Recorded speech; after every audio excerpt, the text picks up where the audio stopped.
तुम एक दिन भी सहन न कर सके। एक जंगल के निकट एक महात्मा रहते थे। वे बड़े अतिथि भक्त थे। नित्य प्रति जो भी पथिक उनकी कुटिया के सामने से गुजरता था, उसे रोककर भोजन दिया करते थे और आदरपूर्वक उसकी सेवा भी किया करते थे। एक दिन किसी पथिक की प्रतीक्षा करते करते उन्हें शाम हो गई, पर कोई राही न निकला। उस दिन नियम टूट जाने की आशंका में वे बड़े व्याकुल हो रहे थे। उन्होंने देखा कि एक 100 साल का बुढ़ा थका हारा चला आ रहा है। महात्मा जी ने उसे रोककर पैर धुलाया और भोजन परोसा। बूढ़ा बिना भगवान का भोग लगाए और धन्यवाद दिए तत्काल भोजन पर जुट गया।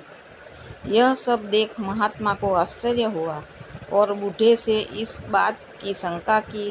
बूढ़े ने कहा, मैं न तो अग्नि को छोड़कर किसी ईश्वर को मानता हूँ, न किसी देवता को।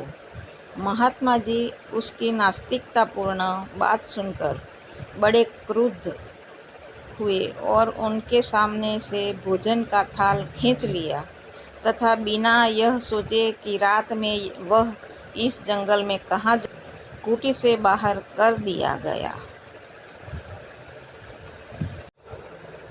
बूढ़ा अपनी लकड़ी टेकता हुआ एक ओर चला गया। रात में महात्मा जी को स्वप्न हुआ। भगवान कह रहे थे, साधु, उस बूढ़े के साथ किए तुम्हारे व्यवहार ने अतिथि सत्कार का सारा पुण्य क्षीण कर दिया है।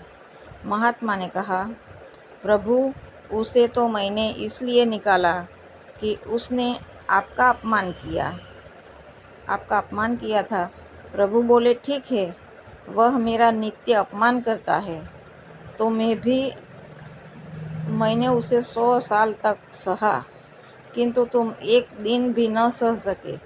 भगवान अंतर्ध्यान हो गए और महात्मा जी की भी आँख खुल गई। तो दोस्तों, ये कहानी हमारी कैसी लगी आपको कमेंट करके ज़रूर बताना और चैनल को सब्सक्राइब ज़रूर करना।